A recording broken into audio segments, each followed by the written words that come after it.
powered by Riverside FM. Where does creativity come from? Does it just come out of thin air, or does it involve effort, energy, and patience from the creator? This question is relevant both for understanding our own creativity and how best to facilitate it when we want it, but also for tackling questions such as understanding the appropriate returns for creative industries. How much should creators be paid? Is it a problem if AI, in future, puts certain musicians or creators out of business? Is it fair that creators, such as musicians, who might enjoy writing and composing, are compensated in a similar way to others who undertake labour which is involving effort or discomfort for them?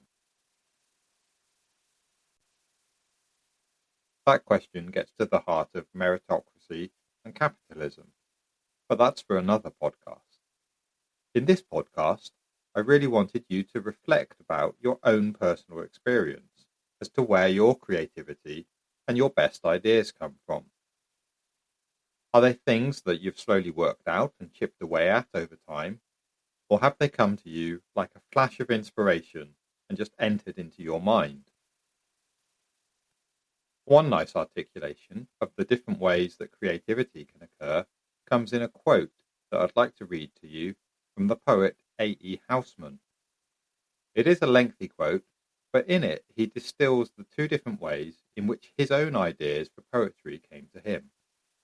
It goes like this. Having drunk a pint of beer at luncheon, beer is a sedative to the brain, and my afternoons are the least intellectual portion of my life, I would go out for a walk of 2 or 3 hours.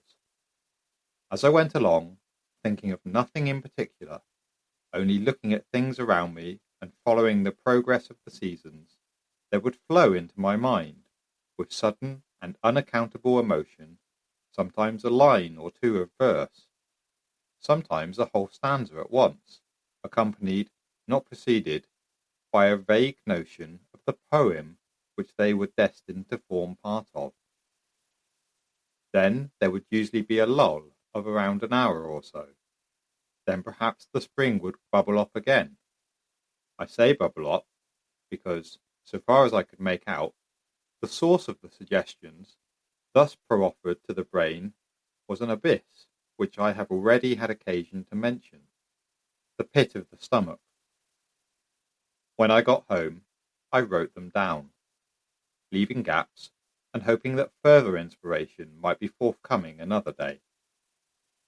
Sometimes it was, if I took my walks in a receptive and expectant frame of mind, but sometimes the poem had to be taken in hand and completed by the brain, which was apt to be a matter of trouble and anxiety, involving trial and disappointment, and sometimes ending in failure.